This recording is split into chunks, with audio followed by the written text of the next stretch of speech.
All right, welcome in. I'm the Kodiak, and today I'm here to talk about Bryce Young in my quarterback performance review series. Going to be doing a lot more of these throughout the offseason, as well as talking about everything from free agency to the draft, so subscribe to see that. Leave a like if you enjoy, or as I always say, you can wait until the end, and hopefully at that point I'll have earned it. So let's get right into it. I'm really excited about the Dave Canales hire from Carolina, and I hope we get to see Bryce Young air it out all the time. It's the first time that they're going to have an opportunity to fix the mess that Tepper has created, but make no mistake about it, almost nothing about Carolina was encouraging from last year. Years of Fitterer, of Rule, of Tepper, completely torpedoing the roster has finally caught up to them. The weapons for Young, his rookie year, combined with the offensive line, was a combination of talent surrounding your rookie quarterback that was laughably bad. But we're here to talk about Bryce Young, the rookie quarterback who had to weather the storm known as the Carolina Panthers. From multiple expectations after this team gave up their kidneys to move up and get Bryce Young, it's turned out to be a really, really bad trade for Carolina at this point. Not only were they bad enough to earn the first overall pick this year and arguably a more robust and deep offensive class than last year's class was, but they gave up their wide receiver one, DJ Moore, in the process. A piece that would have definitely helped a young quarterback, but this team overperformed at the end of 2022 with Wilkes off a RB tandem of Foreman and Hubbard and a quarterback tandem of Sam Darnold and Baker Mayfield.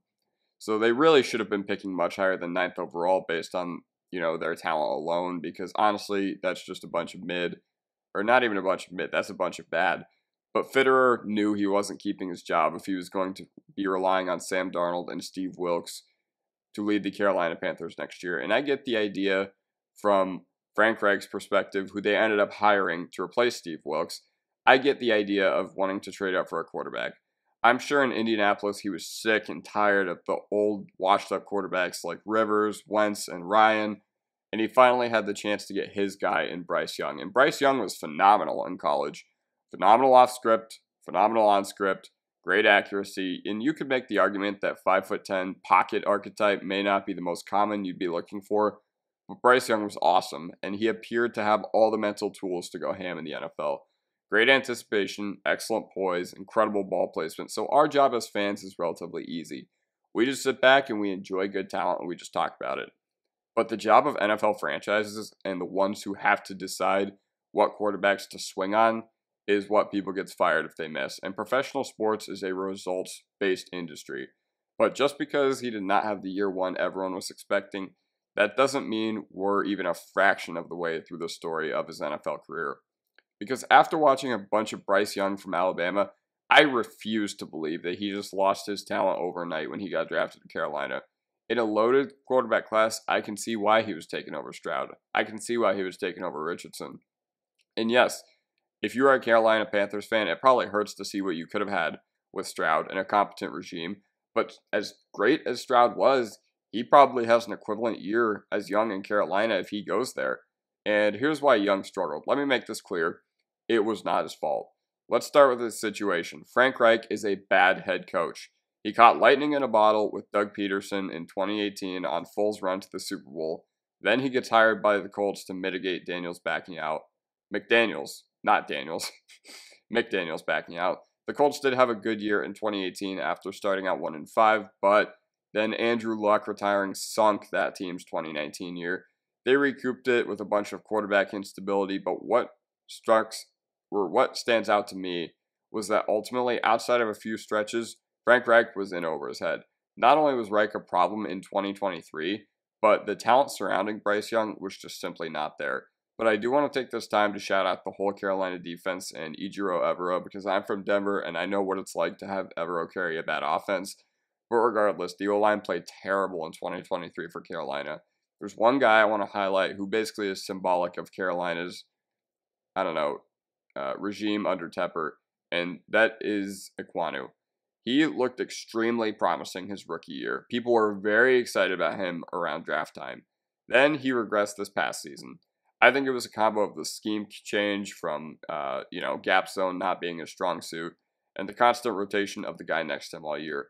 So much of the O-line success comes down to consistency along the line, whether it's chemistry amongst the starters or scheme, but they could not block a stunt or pick up a blitz to save their lives.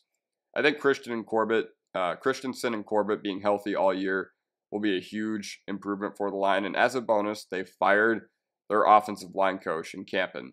And everywhere Campen has been after he's gotten fired over the past 5 years, the line has gotten significantly better and played better once he was gone. Canales also brought in a bunch of guys from Tampa, including the run game coordinator, but Tampa's run game has been so bad the past few years that I was shocked to find out they had a coordinator. So I'm not too excited about that hire, but the rest, pretty good, especially just based on what he took over in the offensive side of the ball in Tampa after Arians had left. I'm pretty excited, especially with what happened with Baker Mayfield this past year and his resurgence. But the most laughable part of Bryce Young's supporting cast was his weapons. 47-year-old Adam Thielen was his wide receiver 1.